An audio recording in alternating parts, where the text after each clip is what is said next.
Chapter 4. King Nebuchadnezzar, to the peoples, nations, and men of every language who live in all the world, may you prosper greatly.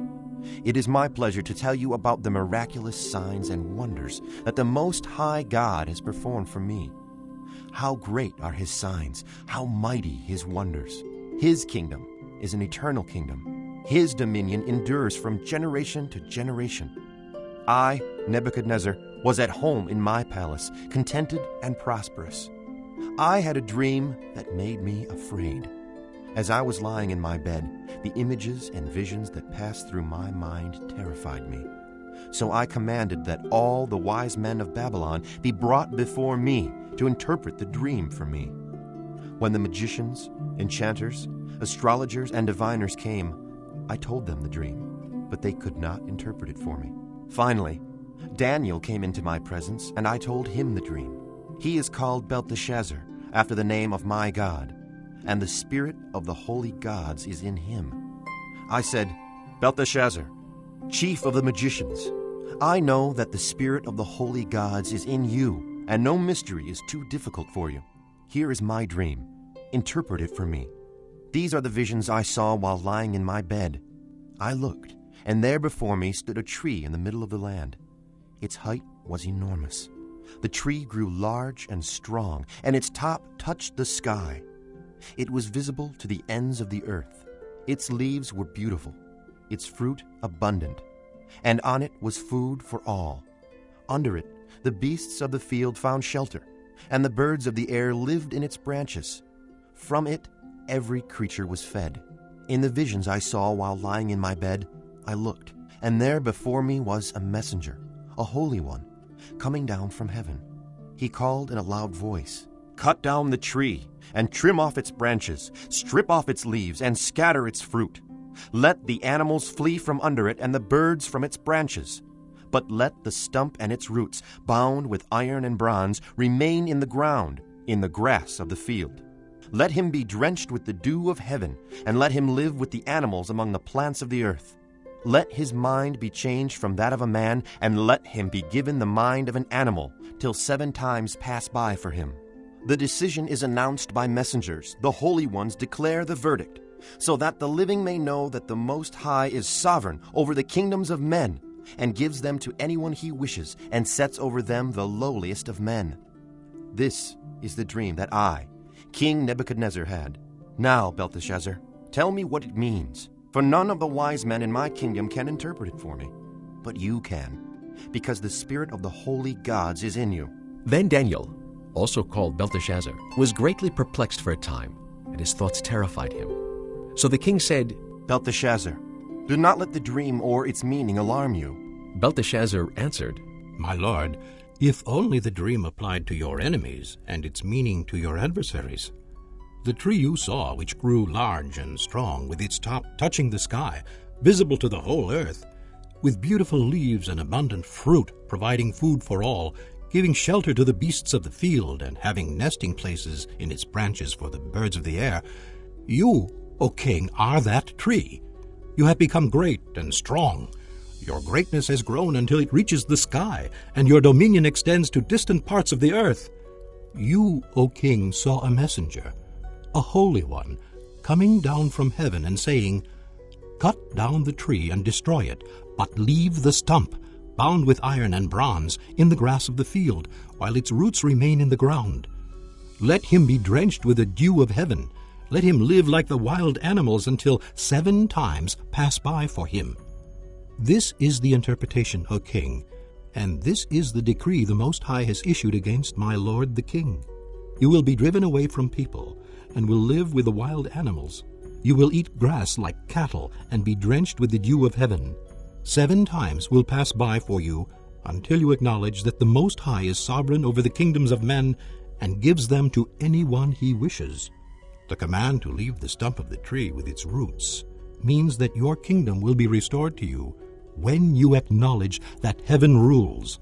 Therefore, O king, be pleased to accept my advice.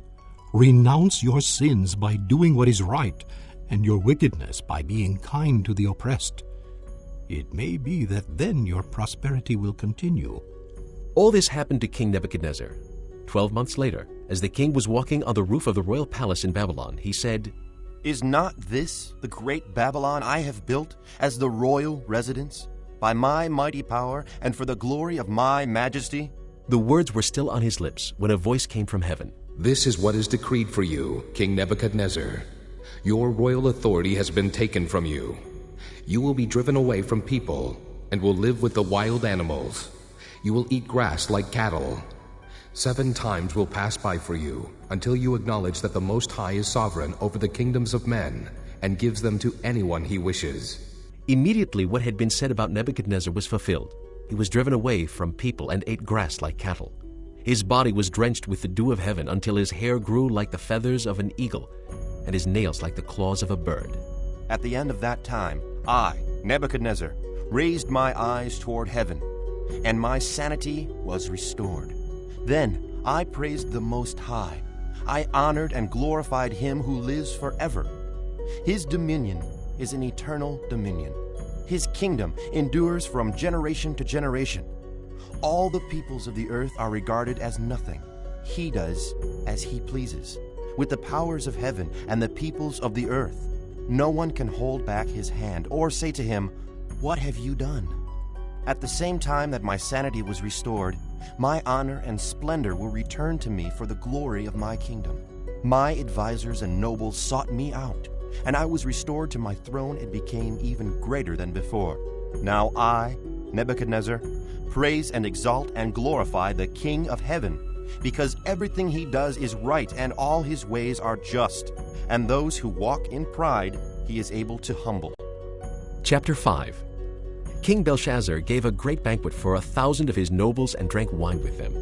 While Belshazzar was drinking his wine, he gave orders to bring in the gold and silver goblets that Nebuchadnezzar his father had taken from the temple in Jerusalem, so that the king and his nobles, his wives and his concubines might drink from them. So they brought in the gold goblets that had been taken from the temple of God in Jerusalem. And the king and his nobles, his wives and his concubines drank from them. As they drank the wine, they praised the gods of gold and silver, of bronze, iron, wood, and stone. Suddenly, the fingers of a human hand appeared and wrote on the plaster of the wall, near the lampstand in the royal palace. The king watched the hand as it wrote. His face turned pale, and he was so frightened that his knees knocked together and his legs gave way. The king called out for the enchanters, astrologers, and diviners to be brought and said to these wise men of Babylon, Whoever reads this writing and tells me what it means will be clothed in purple and have a gold chain placed around his neck, and he will be made the 3rd highest ruler in the kingdom. Then all the king's wise men came in, but they could not read the writing or tell the king what it meant.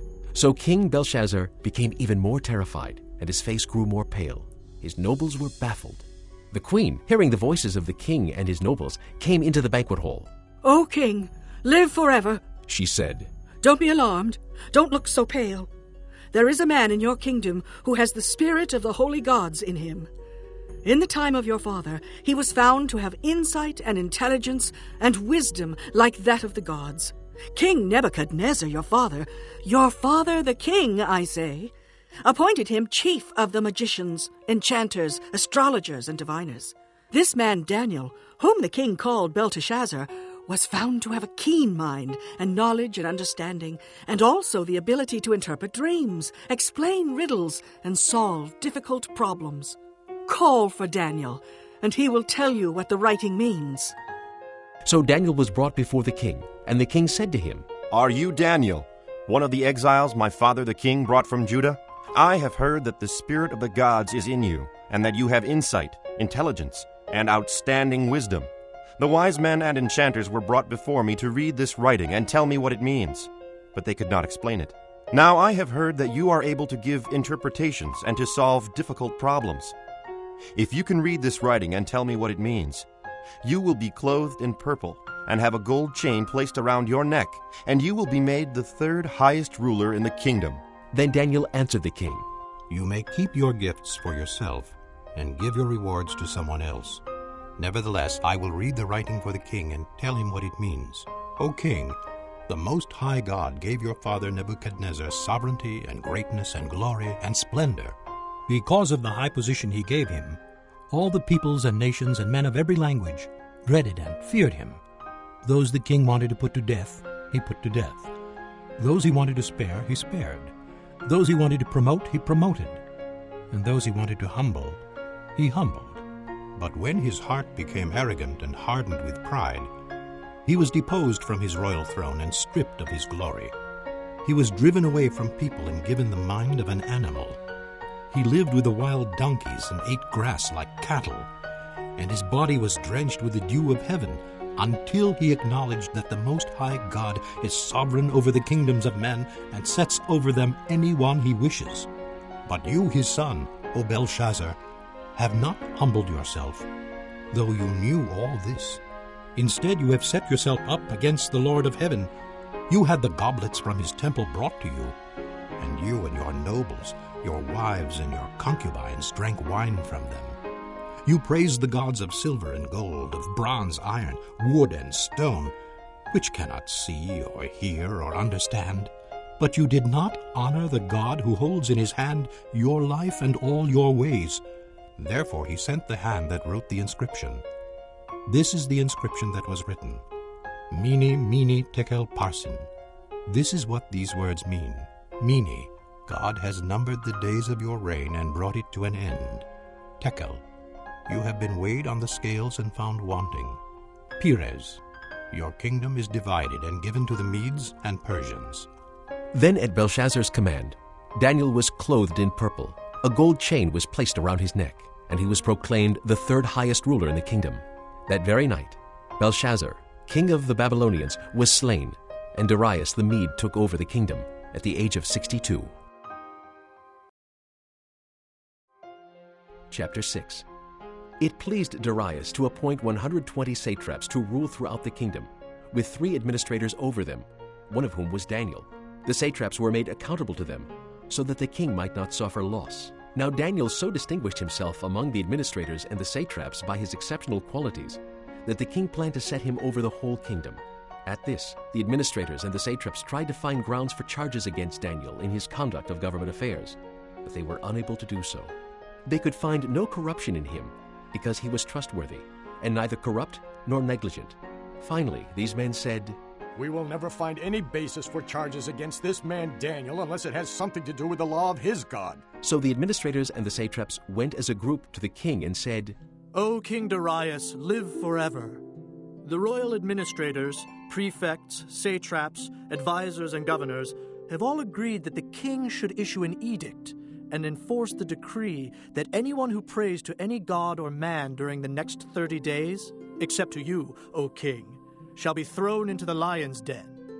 Now, O king, issue the decree and put it in writing so that it cannot be altered, in accordance with the laws of the Medes and Persians, which cannot be repealed." So King Darius put the decree in writing. Now when Daniel learned that the decree had been published, he went home to his upstairs room where the windows opened toward Jerusalem. 3 times a day he got down on his knees and prayed, giving thanks to his God, just as he had done before. Then these men went as a group and found Daniel praying and asking God for help.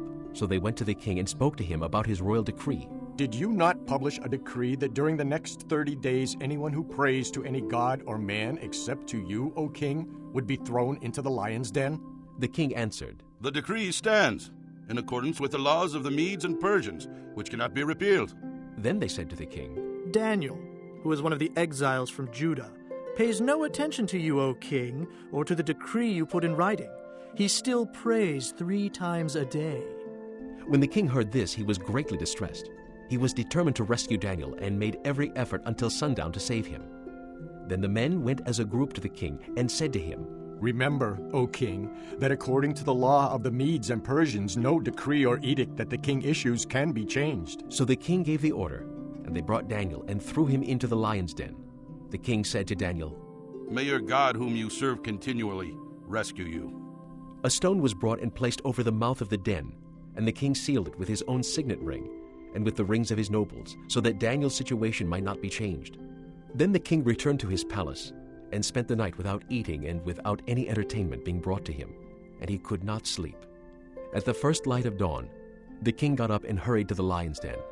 When he came near the den, he called to Daniel in an anguished voice, "Daniel, servant of the living God, has your God, whom you serve continually, been able to rescue you from the lions?" Daniel answered, O king, live forever. My God sent his angel, and he shut the mouths of the lions. They have not hurt me, because I was found innocent in his sight. Nor have I ever done any wrong before you, O king. The king was overjoyed, and gave orders to lift Daniel out of the den.